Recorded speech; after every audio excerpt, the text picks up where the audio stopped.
พ่อแม่พี่น้องป้องปายเบิดสุคนเนาะ FC ทางช่องบ่ภูมิชาแนลเนาะวันนี้บ่ภูมิก็สิมาตามแนวทางพี่น้องเนาะสำหรับชุดสรุปเนาะหวยลาวพัฒนาเนาะงวดวันที่3ตุลาคม68เนาะครับเนาะนี่คือชุดสรุปเนาะครับเนาะสำหรับงวดวันที่3เนาะครับเนาะ3ตุลาเด้อพี่น้อง68เนาะนี่คือชุดสรุปเนาะครับเนาะสรุปเนาะพี่น้องเนาะลาวพัฒนา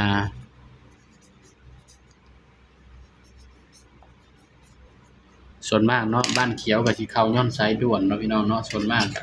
บ้านเขียวก็ได้สายด่วนเนาะพี่น้องเนาะเพราะว่าสายด่วนก็เวลาทุ่มครึ่งเนาะบ่าวก็ลงให้เนาะพี่น้องเนาะถ้าสิเอามาลงในช่อง YouTube มันก็บ่ทันเนาะถ้าทุ่มครึ่งเนาะครับเนาะสำหรับสายด่วนกันเนาะพี่น้องก็ต้องขอโทษขออภัยเนาะครับเนาะที่บ่าวมาลงให้บ่ทันเนาะสำหรับบางสายด่วนเนาะถือว่าปังเนาะพี่น้องเนาะเข้ามาหลายงวดตลอดเนาะติดต่อกันมาหลายงวดเนาะสำหรับสายด่วนเฮาเมื่อคืนออก45 95 06 94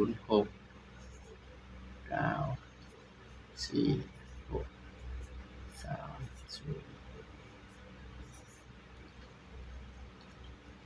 30นี่ก็คือชุดสรุปเนาะพี่น้องเนาะชุดสรุปเนาะก็สิให้แค่3ชุดสรุป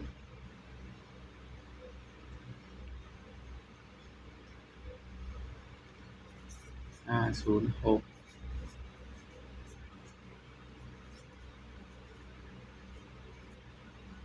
สรุปจ้าสรุปพี่น้องสรุปถ้าให้มันเด่น0ตัวเก่ามันก็บ่คือเนาะพี่น้อง18 23 29 14 20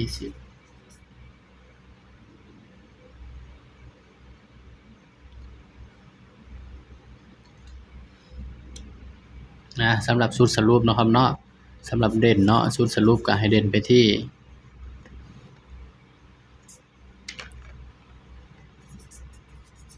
เด่น2กับ3เด้อพี่น้องเด้อสำหรับชุดสรุปนี่เนาะเด่น2กับ3ครับพี่น้องเด่น2กับ3 7 8 9 0 1 2 7 8 9 0 1 2ก็มาจับคู่นำกันเลยพี่น้องสำหรับชุดสรุปเนาะครับเนาะจับก็สิมีพี่น้อง24 26 29 34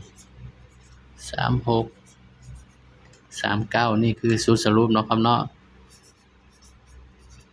946 และก็936นี่ก็คือชุดสรุปของบ่ภูมิเด้อพี่น้องเด้อนี่ถ้าว่ามักก็ตามเนาะบ่มักก็เลื่อนผ่านเนาะพี่น้องเนาะ